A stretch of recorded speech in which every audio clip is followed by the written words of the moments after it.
and regurgitated radio. WGTV Clearwater.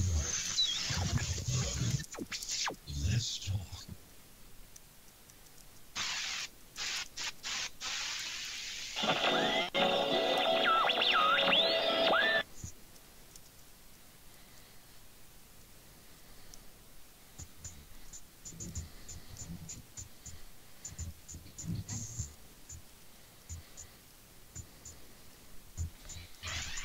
Welcome to Keeping the Spirits Alive.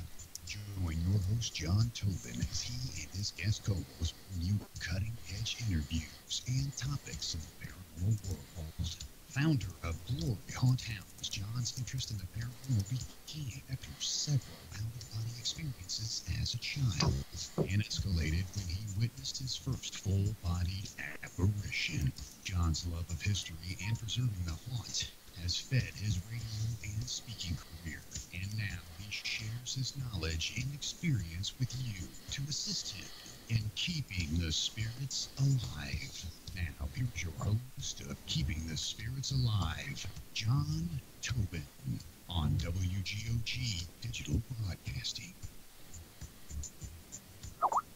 And welcome to Keeping the Spirits Alive. Here it is Tuesday, April the 3rd, 2018.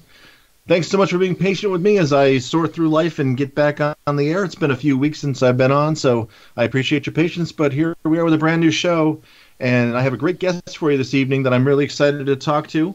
The guest tonight will be on in a few minutes is Daniel Klaes. And Daniel is an author of a book called, I have it right here, Hinsdale House, An American Haunting, which he wrote back in 2016. Dan is also the current owner of the Hinsdale House. So we're going to talk quite a bit about that and his restoration project, which he has been doing an absolutely fantastic job with. And also he's host of the show Within These Walls, which is on the Elizabeth Saint and Nick Groff's VD pay-per-view TV network. He's also been a long-time producer of Behind the Shadows documentary film series, as well as many other things that we will certainly get into and talk about over the hour. Very busy man, and somebody that, in my busiest in the paranormal field about 3 or 4 years ago, I don't even think I could keep up with Dan. I probably couldn't even chauffeur his golf cart if there was a paranormal golf cart on his travels. But lots of respect for what he's doing, and we'll certainly get into that tonight.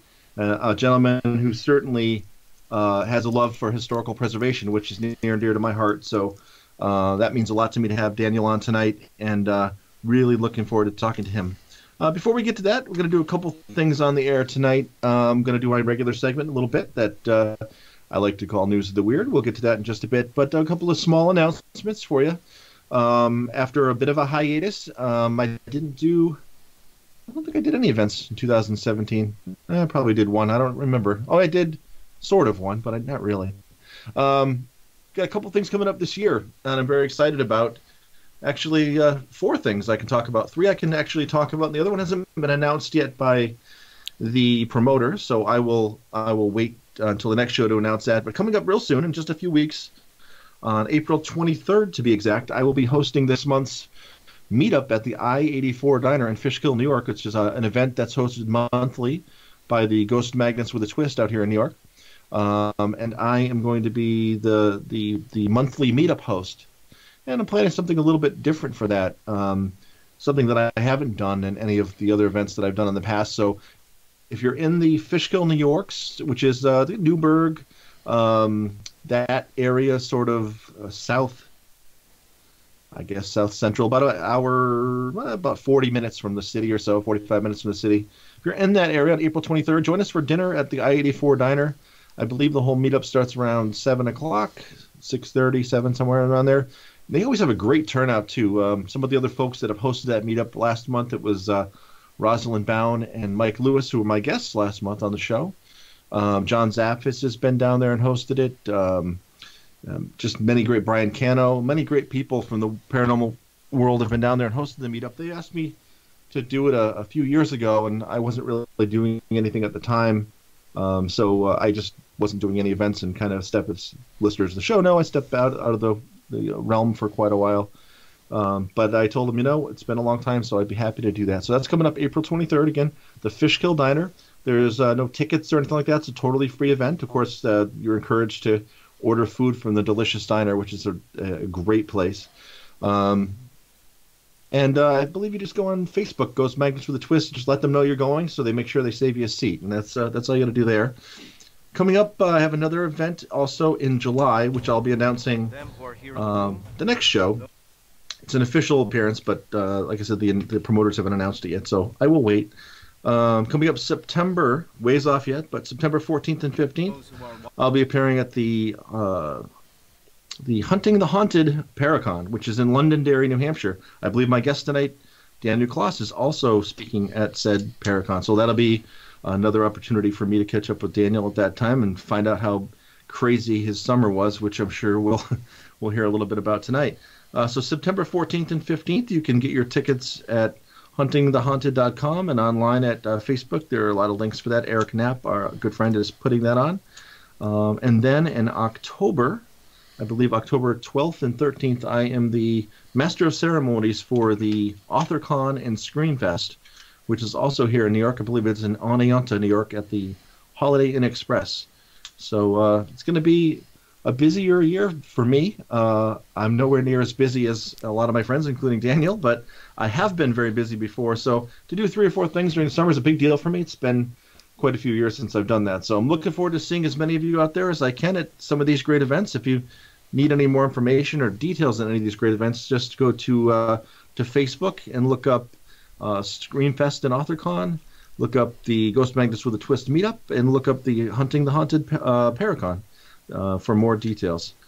And I'm going to bring Daniel on here in just a minute. But before we do that, I would like to give you a little segment that I like to call News of the Weird. News of the weird, the weird. And if I ever decide not to do News of the Weird anymore, I'm going to still play that because I just like to hear Todd say News of the Weird over and over again. It's great. So got a couple of stories for you today that caught my eye that you will not see in the mainstream news that I wanted to share with you this week. First of all, the one comes just here from Romania, home of Transylvania, home of Dracula, Romania. This is Constantine Raliu, 63. He appealed unsuccessfully to a court in Balrad, Romania in March to overturn a death certificate that his wife had obtained after not hearing from him in more than a decade. According to The Guardian, Raliu left Romania for Turkey in 1992 to look for employment, but he neglected to keep in touch with his family. So in 2003, Raliu's wife, believing he had died in an earthquake in Turkey, argued in court for a death certificate, which didn't come to light until Raliu was deported back to Romania because of expired papers in Turkey. Upon his arrival, immigration officers explained to Raliu that he had died in 2003. His appeal, however, failed as the court maintained he was too late, and the ruling is final, leaving Raliu in an odd state of limbo. I'm officially dead, although I'm alive, Raliu told Romanian media outlets. I have no income, and because I am listed dead, I can't do anything. Now that's a predicament that I wonder what it would be like to be in. Now, there are days that I wish I was dead, and there are certainly days that I wish that people thought I was dead, but not really. I'm just so sad there. But what do you do in that situation? Everyone's telling you you're dead. I mean, I don't know. That's a tough one to come back from. But find out what Daniel would do in that situation. Anyway, the next one is actually comes to us. It's a paranormal story. It's from the Listowel Paranormal Society in Windsor, Ontario, Canada. A group that I'm not particularly familiar with, but they were surprised when police arrived. The member was surprised when police arrived at his door on March 13th, just a few weeks ago, inquiring about a small black box with a red wire protruding from it that he'd left at Mackenzie Hall in Windsor. The Windsor Police Explosives Disposal Unit was called to the hall to investigate the box, but determined it was safe and not explosive. Society members had used the box on March 9th at the historic building to sweep for spirits. Jen Parker, assistant director for the society, called the box, of all things, an EMF detector, and said each member of the team was using one while looking for ghosts. The society's spokesman also told the CBC there were strong signs of paranormal activity in the hall, especially in the old jail dressing room and basement, and also no signs of a bomb were found anywhere on the premises. So how about that? So just be careful, investigators out there. Don't leave your equipment behind. Some folks out there are not as familiar with what these devices are used for, and you could have some unexpected visitors.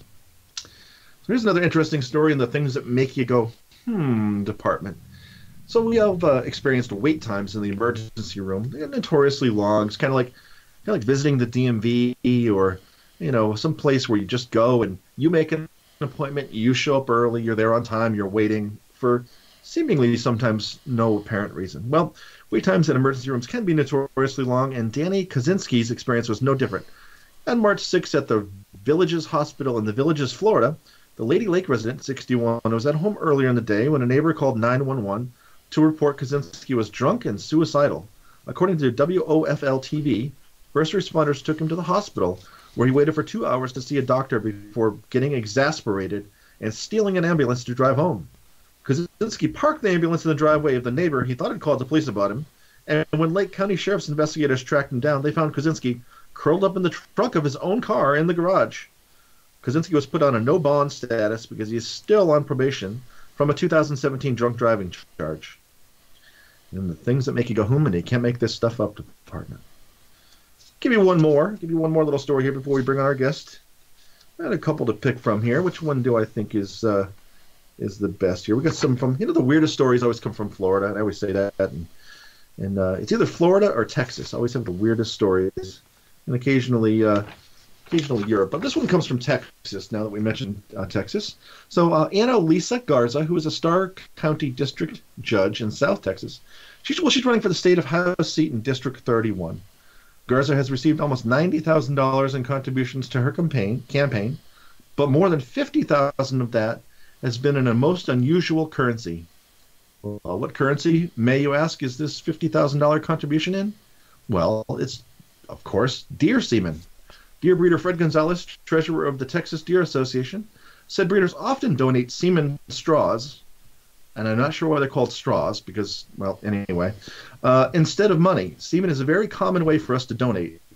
One collection of a buck could lead to 60 straws sometimes. If you have a desirable animal, that is, it's a way to bring value without breaking the bank. A campaign finance report valued each straw donated at $1,000. Gonzalez told the Dallas Morning News that the semen donated for Garza's campaign went into a tank sold in one lot, the proceeds of all which will go to the campaign. Well, I'm glad we don't do that for with people, I guess is the best way to put it, because there would be some unwanted donations for certain campaigns. We'll leave it at that, and I won't touch that one, and I'm certainly not going anywhere near it with a straw, just for the record. So leave it as that. But anyway, enough of the news of the weird, and I think it's time to bring on Daniel Klaus. Again, Daniel is the current owner of the Hinsdale House in Western New York, and near the Buffalo area. He is also the longtime film producer of Behind the Shadows documentary film series, a host of Within These Walls on Nick Groff and Elizabeth Saint's VD pay-per-view TV network. That does air every Saturday at 11 p.m. at www.vd.space. You can also read Daniel's book, Hinsdale House, An American Haunting. It is available on Amazon and all fine booksellers. And Daniel also has some interesting takes on the paranormal, staying in touch with spirituality, which I'd like to talk to him about a little bit, and also certainly a love for historical preservation and doing a fantastic job with the house itself, and we'll talk more about that. Without further ado, Daniel Klaus, welcome to Keeping the Spirits Alive. Hey, thanks for having me, John. I'm so glad to have you on. It's funny because last year we were at an event where we had a chance to talk a little bit, and I swear that we had met years ago, but I couldn't pinpoint where or when. But I've both done so many things that could have met in passing, and probably 5 times over and not remembered it for whatever reason. So I'm glad to finally have you on the show, and I'm glad that we have an event we're doing together, so we'll get to keep up a little bit more. It'll be great. I think there'll be a few. Yeah, I'm sure there probably will be a few. And then I'm getting my feet back wet again, so that's we'll see how that works out. So let's go back a little bit to tell the listeners, if you don't mind, just because people are always interested in this, where did you get your start in the paranormal world, and what first spiked your interest in all this crazy stuff? For me, it started when I was a young kid, because we had weird things happening in our house. And I was always interested in kind of figuring out why these strange things were happening. My parents always sloughed it off as nothing, but they knew. They even say to this day, they knew that there was things, but they didn't want to scare us kids. Footsteps. We had weird crayon drawings on the ceilings. My sister's stuffed animals would be moved in the house. Nothing malicious, just like childlike type things, And I remember I was sleeping over my friend's house a couple doors over. My parents had gone away, and I went in the house to get my G.I. Joe guys, and it sounded like I heard a little girl singing upstairs. And we ran upstairs, and there was nobody there, but my sister's stuffed animals were in the middle of the floor. So it kind of got me going, thinking about the paranormal. And when I turned 18, I had gone to Lilydale, and I didn't really believe in psychics at that time, but I was kind of exploring that kind of side of it. My friend took me there, and I had sat down with a really great psychic by the name of Ellen Bourne. And before I even sat down at the table, she said, "You have two child spirits living in your house, a little boy and a little girl." And I'm like, okay, all my questions are answered. I didn't even have to ask the question. And, I just I did some research, found out the little boy and the little girl from the deed, and looked up the family and found a death notice that they both died of cystic fibrosis. She said they were attached to something in the house, and I didn't really figure out what it was until later in life, when I actually went back and purchased that house for my parents because they were moving. And I had never been up in the attic, and when I went up there were these dusty boards over in the back, and come to find out that these were paintings of a little boy and a little girl, and I felt like that's what they were attached to. And we helped. I feel like they've moved on. I feel like we had them move on, and I still have the paintings to this day. I've since moved out of that house, but it's just kind of like a Scooby-Doo story, and kind of got me going, No, that's a great story. I mean, when that stuff happens to you when you're at a young age and starts, it really stays with you, and sometimes it's hard to, it starts drawing you in, like, that's kind of where you were meant to be. Yeah. So it's crazy how that happens. Following life's path, right? Absolutely, absolutely. So let the listeners know how when you first became aware of the Hinsdale House, and what was it that piqued your interest in it, prior to, even considering purchasing it? Well, I have a team here in the Western New York area, the Greater Western New York Paranormal Society. Me and the co-founder, Cameron. Normally my duty was to book the places and make sure that our accommodations were ready. And he got the Hinsdale House and told us about it, but he didn't want us to do any research. And at that point, I really didn't know much about it. I didn't know about the exorcisms. I didn't know about anything. And he basically just told us, he goes, "Come up to the house and I'll brief everybody up before we do our investigation." It was like a private thing we were doing, and it was in the middle of December. And I know you've been there before, so driving up that big dirt road all the way up that hill in the middle of December, and then seeing this house in the middle of nowhere, it's got a real creep factor, And nothing really negative happened that night, but when we got in there and sat down, he had us watch the episode of A Haunting, a Dark Forest, which is based on the story of the Hinsdale House. And I looked at him and I said, "Are you kidding me, dude?" I go, "You brought us to a house where there was a failed exorcism and didn't think that would be kind of a good thing to let us know about, But, it was a good night. We got some good evidence, and I had really wanted to know a little bit more about this. So I started researching it a little bit more. I got to know Mark and Corinne, the teams that were involved with the house at the time, and I had a personal experience there. I'd gone back a few times, and I had a personal experience in a house that I don't believe was related to anything that had to do with the Dandy family, which it's famous for. I mean, right. That's all we were investigating is the Dandy family claims. And I said to myself, this house is almost 200 years old. It's got to be. There's got to be more here than that. And I started researching about the Misnick family that lived there and the McMahon O'Briens and looking up history. And it just became like a kind of an infatuation to me. And then when it came to the point where it was going to be torn down, they had ripped all the ductwork out and the electrical, and I just felt like, oh my God, this is such a travesty to have this thing gone. They think it's going to be worth more money being able to sell the land without the house on it because nobody will live there. And they've tried to rent it out so many times, and it keeps going back to the owners, the owners that had purchased it back in the 1970s. So, Michelle Ball, was one of the team members at the time, got in contact with me, and she's like, "Dan, you really need to buy this, blah blah blah." And she really pushed me, and she assured me that she would help me, and she has, and she's hold true to her word, because she lives close down there. And I said, I don't know how I'm going to do this if I live in Buffalo, and this is an hour and a half away. There's no way I can keep running down there, letting teams in, going back and forth, and my car is going to break down. But Michelle and I've had so much help, so much great help from teams and investigators, and it's really a collaboration. It's not just my place. This is for everybody, and everybody to come and research, and so many teams have helped me learn new things, and I think it's awesome. I think your outlook is very fresh, and I want to talk more about your outlook there and about the restoration project, and certainly a lot more about the Hinsdale House. We have a really short station break we need to take right now, Dan, and we'll be back in just a couple minutes here with more of Daniel Klaes and Keeping the Spirits Alive. Please stay tuned.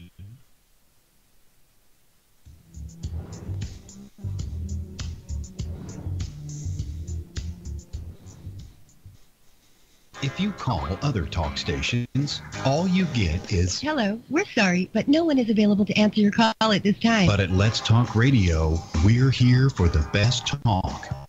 News and information 24 hours a day. Hear it here first, or find out about the alien invasion tomorrow from someone else. Depend on us. Let'sTalkRadio.net.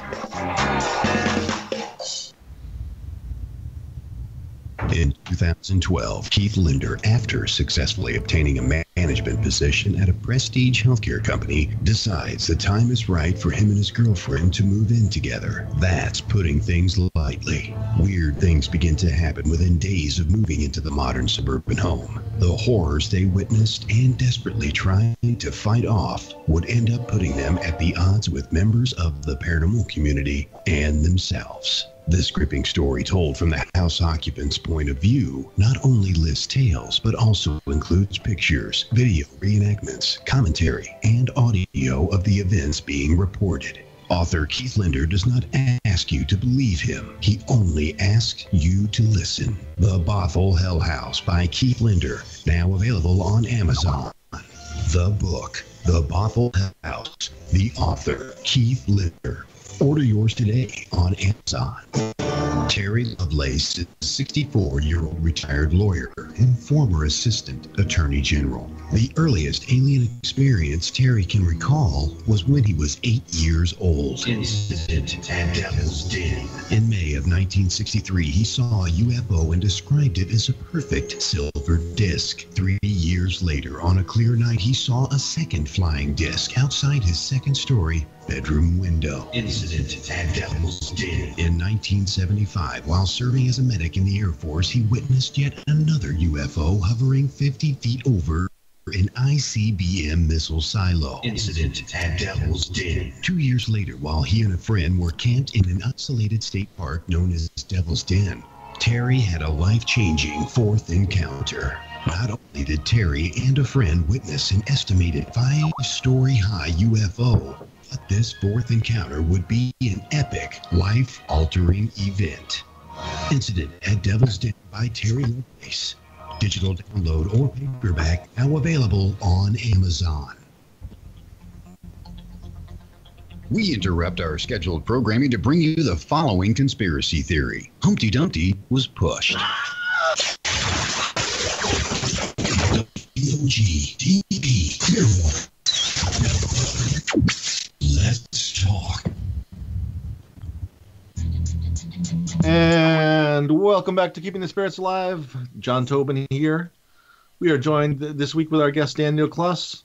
Daniel, thanks for being patient during the station break there. And we were talking about the Hinsdale House and how you first got involved in that. So we sort of led up to a little bit. You were talking about a friend of yours said you need to buy the house, and you were wondering how you were going to get it all done. And you've said that it's been quite a collaboration since you took over the house. Now, when you first thought about buying the house, what were your, or all along, what were your intentions for the house, and what did you hope to do by purchasing it? I wanted to save it. It's a type of place that you can go to. Let's put it into perspective. So if you're a paranormal investigator and you go on these investigations, the chance of getting activity or any type of some type of spirit activity is very low. every now and then you get some good things that happen that you can kind of show as a claim, or something that you can say, hey, this is kind of unique that happened. But the Hinsdale House, something happens all the time. Every time I'm there, and I don't know if it's just me, but I look at the book and I look at all the reviews from the teams and guests that have been there, and stuff happens to people there all the time. And it was that really kind of drew me to the place and wanted me to keep it viable. I mean, this is like a hotbed of paranormal activity for people to come and research. And it wasn't like a selfish thing for me. It was more of like, this is cool for me, so it's going to be cool for everybody that's in the field, and anybody and everyone that wants to come out to this place to check it out. And I've kind of made it like a goal to have anybody come there that wants to come there to investigate. If you're interested in it, you know how there's sometimes like holds on locations, or there's high prices for teams to get in, and it's all about it. It's like a money grab type of thing, and I just didn't want that to be happening at the Hinsdale House. It's an awesome place, and I want everybody to come there, whether you have money or you don't have money. If you have something to give to the field, I want you there, and I want you to try to help. It's because it's like a big puzzle, and more and more we keep uncovering as time goes of the history. I mean, we have it dated back to 1799 now, and it's Wow. it's an ongoing thing. So if you can uncover one little piece of evidence that we can put into the puzzle, I mean, it could help. And it has been helping, and people have come out in droves to help put a roof on the place and paint or whatever. If I need stuff done, people come out and do it. And I don't know if it's because of my approach to it, or if they're drawn to it as well. I know that might have a lot to do with it as well. But Sure. I try to keep it like a family, and there's no drama Yeah, at no, all. and that's a great thing, and you've done a nice job of representing the field and showing people, your approach as far as wanting to share, and far more important to you to share these experiences and to continue to learn. Because to your point, the more people that come out there and have different experiences that they can share with you and share with other people, the more you're going to learn about the history of the house, and the more you can share, and kind of keep collecting that stuff. Because although you mentioned earlier that the Dandy family, we'll talk a little bit more about that, the most famous haunting certainly at the house. With a house that old, there could be all kinds of activity from, people who had been in the house, who'd passed in the house, people who just left their energy behind. So Sure. it can be coming from just about anywhere. And also, the groups of, the large groups of investigators that come on, bringing a lot of energy there too. So that you're getting energy from all over the place, and driving that around. And that certainly helped to stir up, I believe, to stir up a lot of different things. So I'm sure you're hearing a lot of different things from different people. I remember I went out there. I had the privilege to go out there in 2012 and host a meetup out there.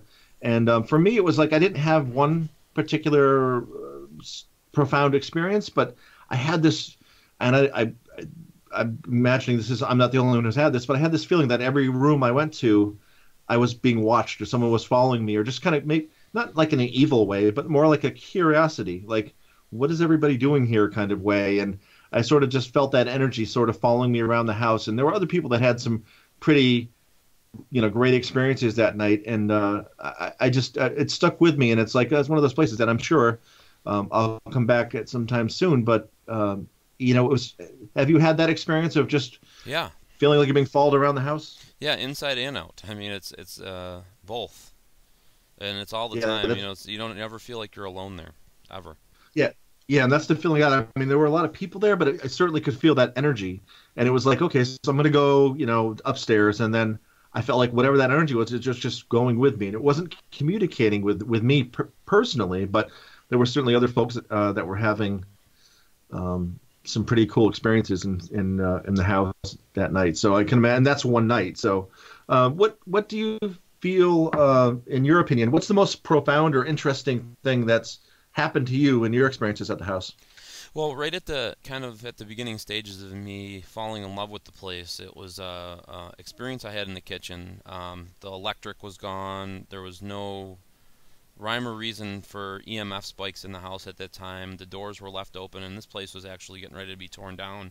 And we were kind of saying goodbye to it, And at that point, I had done some research, and learned about the Misnick family. I saw the videos on YouTube, and I just, for shits and giggles, called out for Flo Misnick. And all of a sudden I felt this tingly sensation up my arm, and I had a K2 meter in my hand, and the thing just started going a red solid in my hand. And I felt like I was continuing to have a conversation with her. I felt connected to her. And I asked her if she would hold my hand as I went up the steps. Now, I mean, you've investigated before. You know, you set a K2 meter down, and you're lucky if you get a little bleep on it here and there, and then supposedly that's a spirit speaking with you, you know. But this thing stayed lit in my hand to the red, to the peak EMF, all the way up the stairs, and I just felt like, you know, the goosebumps on my arms, and I have it all on video too. I mean, it's all documented on video. And when we got to the master bedroom upstairs, I had said, follow me into the room, and when we went into Mary's room, I lost it and didn't get it back, and I just been like trying to get her. I do get her still, but not like that. I've never got it like that before, you know. Again, but that kind of just started the research to the fact that, okay, so there probably are other spirits here besides this dark demon or demonic spirit or evil spirit or whatever you want to call it that was there in the 1970s that was traumatizing the Dandy family. You know, it seemed like there was an array of different things and an array of different spirits in and out of there all the time, and you didn't know whatever day you got there, what you were going to get. So it's kind of weird. Yeah, absolutely. For those of our listeners out there, Daniel, that are not familiar with the Hinsdale House and the Dandy family events, can you give us like a brief overview of this? For our listeners, this house is absolutely one of the most famous locations in all of New York State, as being notoriously haunted. It's been on upteen shows and history shows as well as paranormal shows and different things. Can you give the listeners a brief history of that particular haunting, since that's the most well-known? Yeah. I mean, so in 1969, the property was purchased by the Reese family. It was 100 acres at the time, and their objective was, obviously, it was a financial investment. They had purchased it from the McMahon O'Brien family. They subparceled the properties into about 10 acres each, and then we're going to sell the properties for hunting, you know, and kind of market to people in Buffalo. And this particular property had a barn and a house on it, so they tore the barn down, and they dug ponds on every property just to make them more appealing for people. And I feel like that may have unearthed something, and I feel like that may have a lot to do with what happens next. So this family, there's like a leased rent-to-own type scenario that they had with the Reese family, and the Dandy family. They thought it was their dream house, and they were moving in from Buffalo, and they moved into this house, and all of a sudden started experiencing a lot of weird things in the house and outside of the house, to the point where it was getting things were being thrown, scratching, tormenting. And the mother, Clara, had reached out to a priest at St. Bonaventure, Father Alphonse Trabolt, and he was kind of like guiding them, because he was very into the occult at that time. And guys, this is all before The Exorcist came out, so this wasn't like a thing that people talked about, back in the 1970s, early 70s. And so he was there trying to help them. He did a mass there, and it died down for a little bit. Then it came back full force again, and finally they performed a sanctioned structural exorcism of the house, and that did not work either. And finally he told the family, my best advice to you is to leave. Get out of here. This is the only thing I can tell you to keep your family safe. And then they vacated the premises, and many families came and went, and we're documenting new ones all the time, because it was a lease, a rent to own. It's not deeded, so it's hard to find the people that actually tried to live there. But people are coming out of the woodwork now that it's popular. People are saying, I lived here from this month to this month, 3 months here, 6 months. It's like nobody wanted to live there. The only ones that actually spent some time there were the Misnick family, and they were older, and I don't think they were as susceptible to what was going on there because of their age. So have other families that have lived there come out and said that they had, Yes. experiences? They Yes. have. And that's why they left. There was one family that left all their personal items there, because they didn't want what was ever there to know that they were leaving. Wow. And I also have knowledge of another exorcism that was performed there. Somebody that got overtaken by what was there. There is a dark entity there. There's something darker there. I don't think it's a demon. I just think it's a bastard of a spirit. But Yeah. it's if you let anything into your mind, if you let your guard down, things can happen. Yeah. So I mean, you got to protect yourself when you do these things.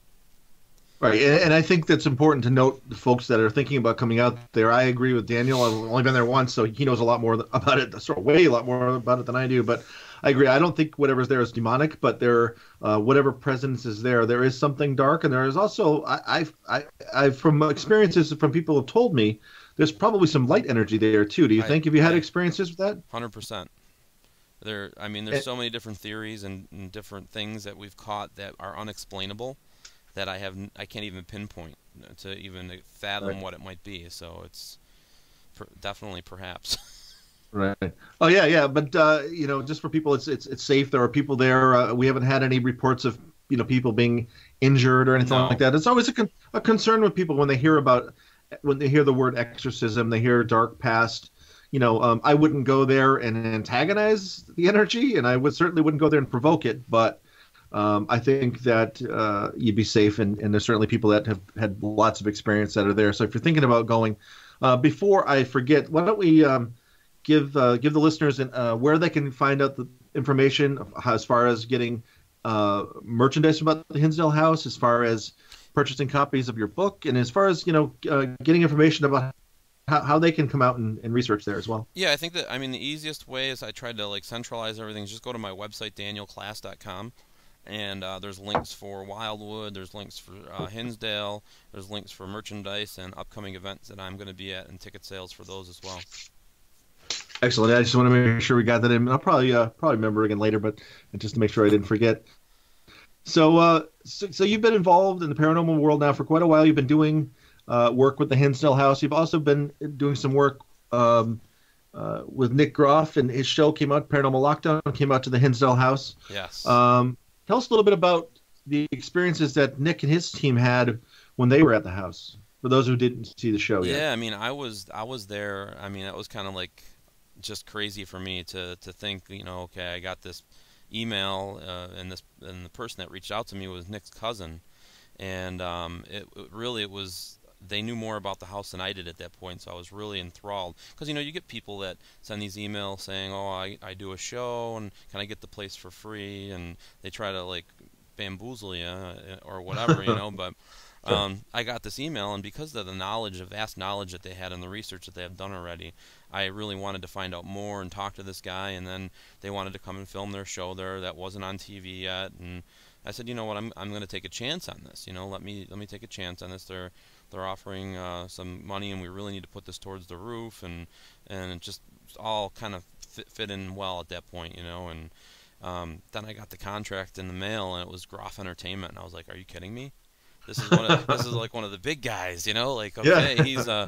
he's coming to my house, so this is awesome." So I knew this was going to be good, and they spent there for 3 days and 4 days and 3 nights. And I just watched as he worked and Katrina worked, and it's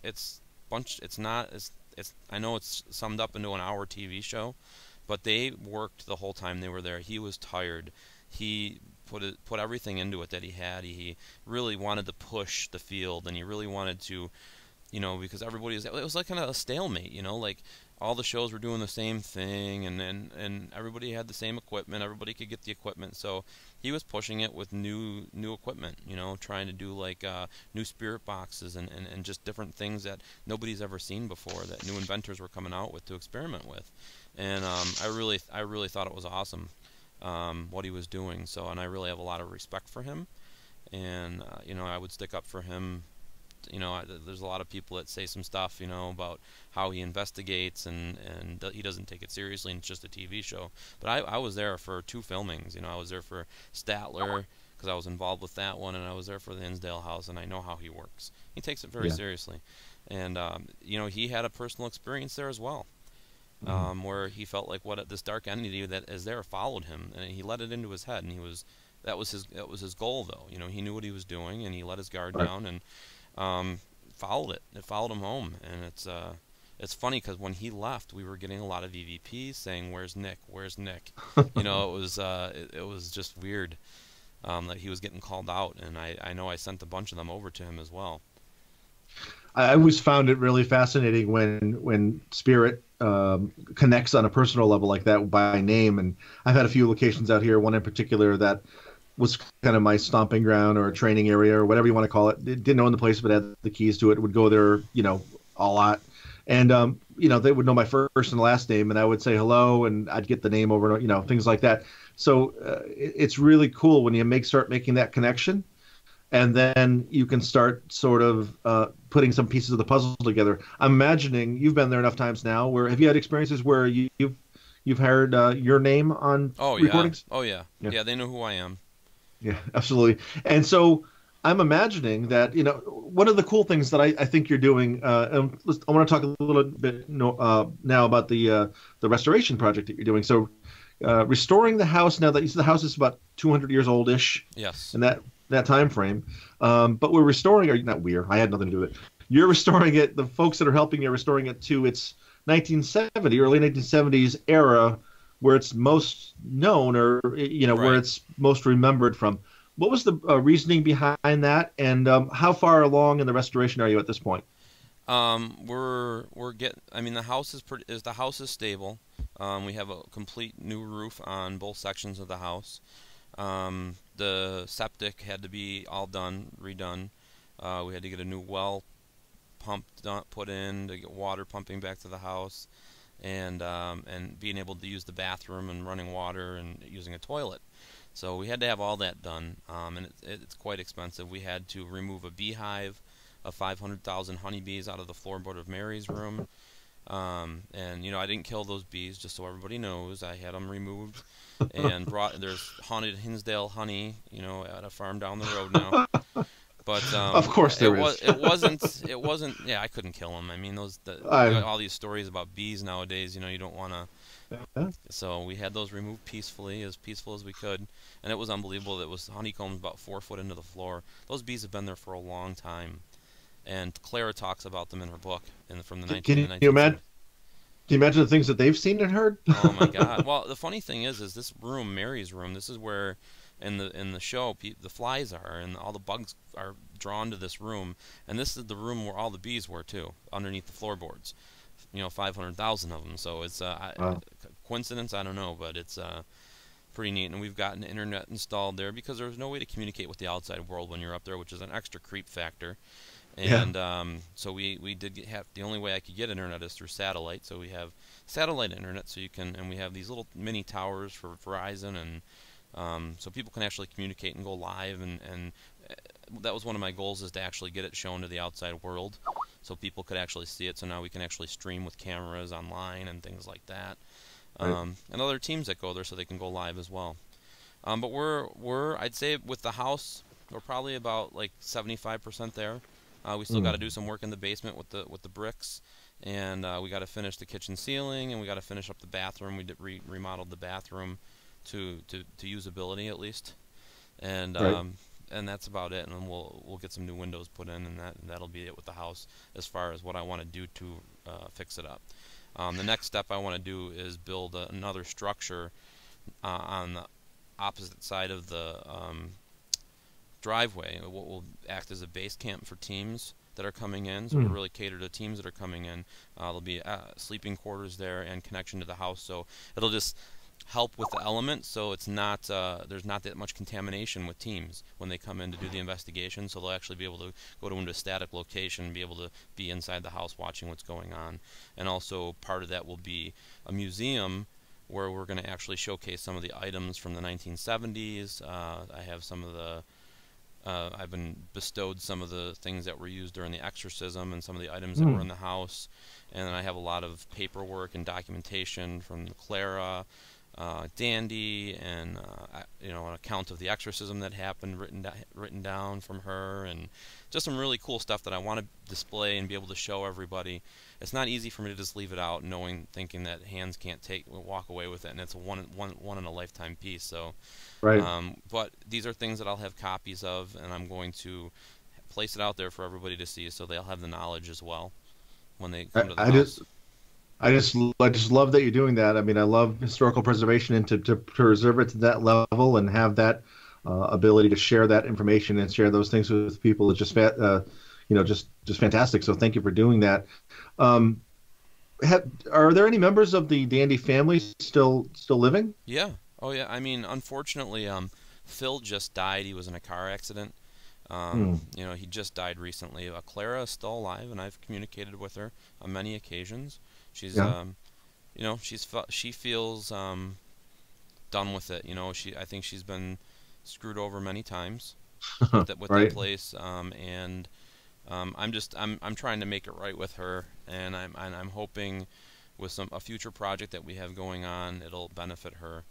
And she's in Oregon. She's an older lady. I know she needs money, and it's her story. It's not my story. Right. And yeah, it'd be fascinating. Go ahead. I'm sorry. No, I was just gonna say. So hopefully we have something planned in the future that's going to give back to her for her story. This is her story. Echoes of a Haunting. She wrote it, and I'm hoping that works out for her. And it's a kind of reinvent, all the bad things that have happened to her because of this. All right, we are on our last station break. We'll be back in just a minute here. And thanks for listening to Keeping the Spirits Alive. We'll be right back with you with Daniel Klaes.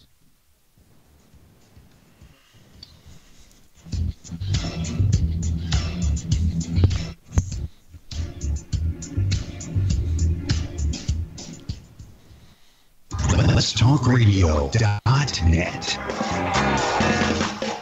Shopping, dining, beautiful lakes and rivers, and a monster?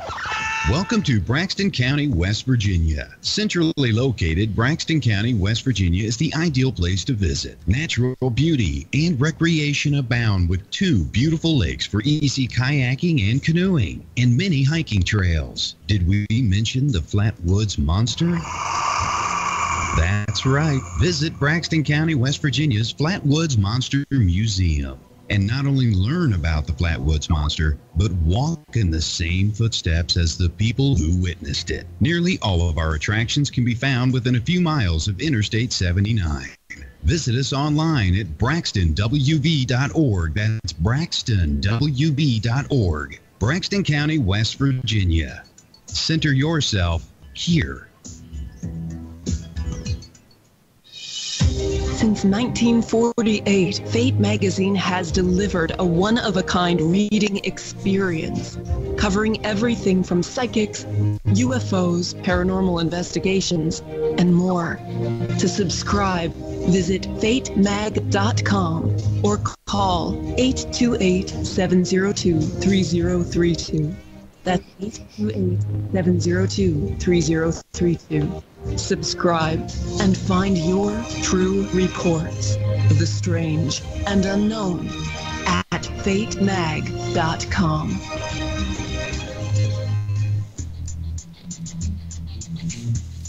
And welcome back to Keeping the Spirits Alive. John Tobin, your host here. Again, we're talking Hinsdale House with Daniel Klaes. And Dan, just before the break, we were talking a little bit about the Dandy family, and I was going to say that I really think it would be fascinating to have any member of the family really come back to the house.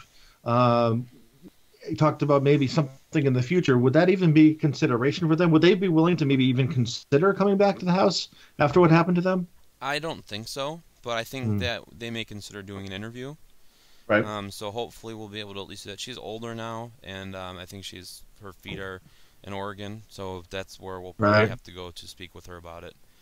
But it'd be great to get maybe a live Skype feed or something like that. Yeah. To kind of talk about her story. I know she watches. She keeps an eye out, because there's been times where there's been teams there that are live, and she'll send me a message and say, I'd appreciate it if they'd say this. All right, so she keeps me on my toes if something's out of line or we're not saying something the right way, and I want it to be said the right way. And I know there's a lot of where you sit at a campfire and somebody says something and it gets passed around, and by the time it gets to the next person or the last person, it's completely wrong.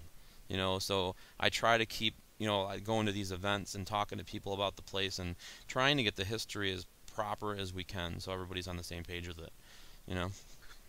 Yeah, no, that's a great way to be, and I think it's great that you have that connection, or you have some connection with her to have that perspective, to add that, or even offer that perspective to folks while they're there. That's really a cool thing, that she's still has an interest after all these years, of what's going on there, and feels that connection. That should go a long way to people who come out to the house and know that, even though these people had these, terrifying experiences, they still have a connection there, which is pretty cool. Yeah, I mean, she's always said she loved it. It was her dream house, And I mean, I can see that. I mean, standing outside in the middle of the night, staring at the sky. I mean, it's picturesque and beautiful there, It absolutely is. I definitely recommend folks reaching out to you if they have an interest in paranormal teams, researchers.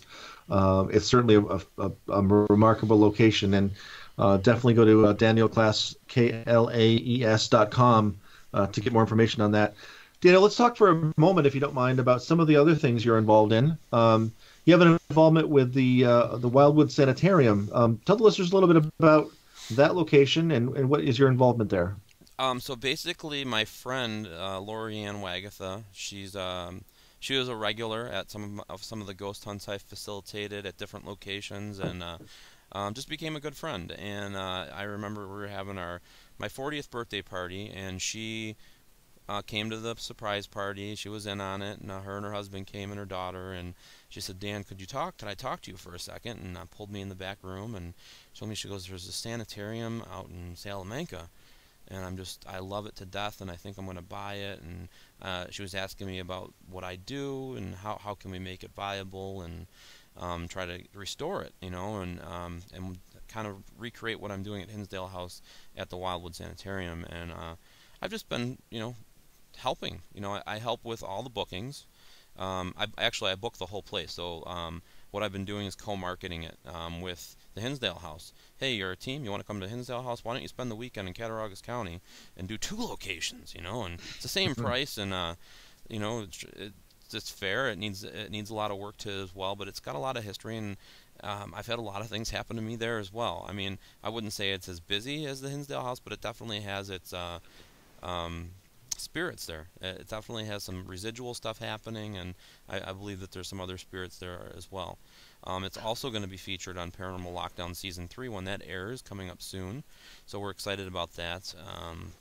That'll help draw some attention to it as well, so that they came. So I'm excited for it, and it's getting busier, and I want Lori to be able to do what she wants. She has such a vision to bring a metaphysical community together as well, and I think that it'll happen, and she's on the right path, and she's doing well. She invested her whole life savings into it, so. Wow, that's great. I mean, anytime I hear more about folks just really committed to historical preservation and to really open to and wanting paranormal research to further, what we can all learn from all of this is just great. So, again, thanks to her, but also thank you for your involvement there as well. And you've been doing a lot of work with creepy people in your management company, those folks, and Nick Groff, and doing some of his event work as well. Let the folks know about some of the other things that you're involved in.